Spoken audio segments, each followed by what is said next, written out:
So the Lakers popped off yesterday. The Suns don't look that good. Let's talk about this and let's talk about what is happening through the NBA. I want to talk about two teams today. I want to talk about the Lakers and the Suns. The Lakers obviously have LeBron James and the Suns have Kevin Durant. And that's really the reason why I am talking about these two players. Really, the Kevin Durant led Suns and the LeBron led Lakers have been two of the best teams in the NBA for a while when it comes to being consistently regarded as playoff contenders.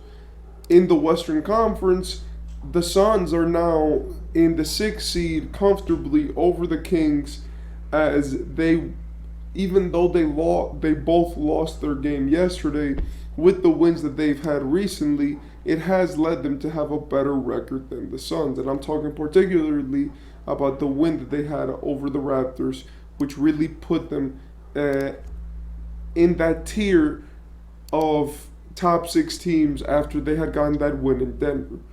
For the Lakers, they've won two straight games, and since the West is so tight, they're looking to win a few more, especially during this homestand that now they're in as to see as they have some important games coming up against the Kings, the Warriors, and the Hawks.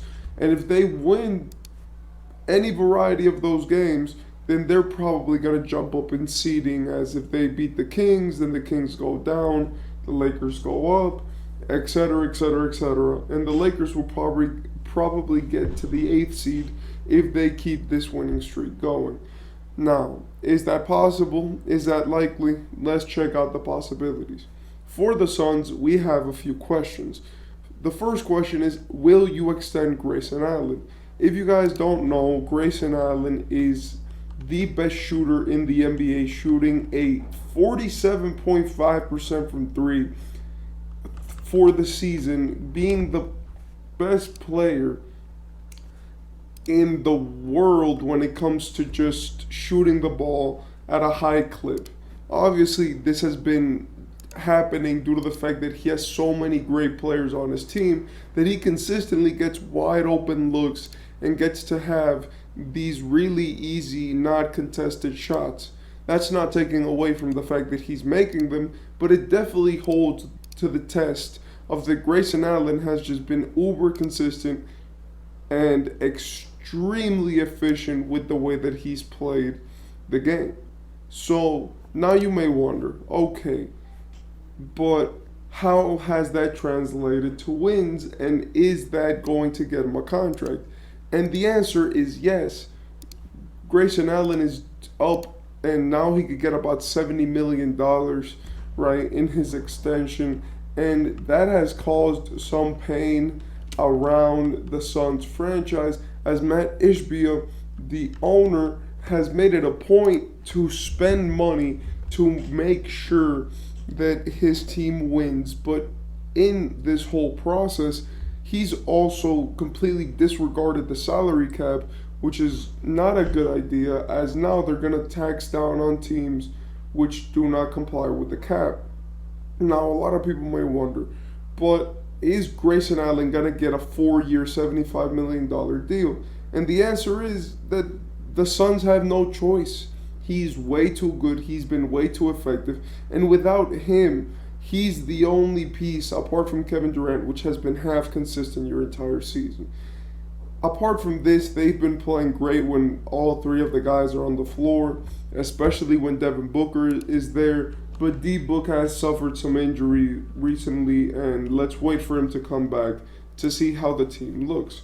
Apart from that, I do want to say that Bradley Beal is back to playing effective basketball, and even though now we have seen some changes in the Suns organization and the way that they've played, not having your second or first best player, right, in D-Book for now, what feels like the most important week of the season for the team, and still being able to win games has been a refreshing sight for the Suns.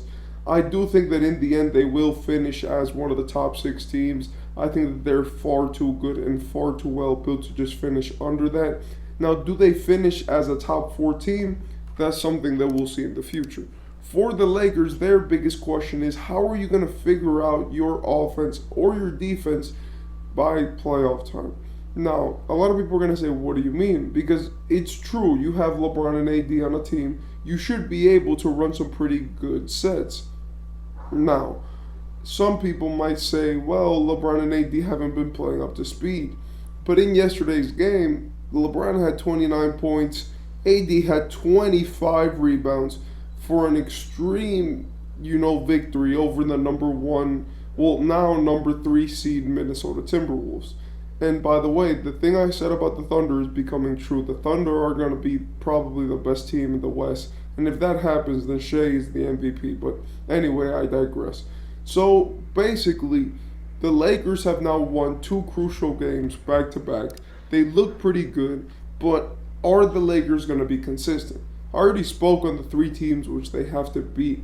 And even though the Suns do look like a team which is going to stay in the 6th place, the Mavericks look terrible, right? And then the Kings look very, very inconsistent with the way that they're playing. Sometimes Domantas Sabonis will put up his casual. Sometimes De'Aaron Fox will do his thing. But they haven't looked really consistent apart from maybe Domantas Sabonis and his double-double every single game. So, with that being said, what can we say about the Lakers' chances of getting into that 7th seed, maybe even knocking the Pelicans out if the Pelicans go through a bad stretch? I do think it is highly unlikely, and I do think we tend to be more optimistic, right? No, we tend to be optimistic with the Lakers just because they are a team which has such great players in it. But I do believe that it is all predicated on how D'Angelo Russell plays. D'Angelo Russell is no scrub, and he's shown that he is the Lakers' 3rd best player after Anthony Davis and LeBron. Better than Austin Reeves when he plays well, and better than any other guy in terms of the guard position. Now, is that to say that he's the best? Obviously not. But when they win, he's normally playing well. As you saw him drop 44 to win the game against in their home court when LeBron was gone. I'm sorry, I'm gonna look for the team right now. When they won against the Bucks in their home floor. Now, some people may say, but what does that have to do with their success? And in my opinion, if you want to win more games, you have to trust D'Lo more. It's been shown that when LeBron is on the court, they do win the games, and LeBron is a positive. But I think that it has shown to be more positive that when you play Rui Hachimura, LeBron James, Anthony Davis, Austin Reeves, and D'Angelo Russell, and you let D'Angelo Russell really, get the ball and cook, then he has shown that he can positively affect the team in a very good way. I do believe that he is the game changer, and I have seen some of the tendencies that he's had in terms of his conditioning, his consistency, and the way that he has, really just presented himself to the world. Now, is he a star? No. And is he gone after the season? Who knows? But with that being said, D'Angelo Russell has proven to be of more weight than we thought. He might be the piece which might take their offense to the next level. And now I think it's time for Coach Darvin Ham to say, wait, LeBron, wait, AD. Let's see if D'Lo can get us some wins, and for them to really have some cohesiveness as a team. Apart from that, I do think that both of these teams are great, and I do think that both of them eventually probably will make the playoffs. I don't see the Lakers losing in the play-in, and even if they do, it will be something where I think it will probably be the Mavericks which will have to overplay them, and we know how good Luka is. But especially for the Suns, I want to see where that contract of Grayson Allen goes. just to see how much that is going to affect their franchise. But yeah,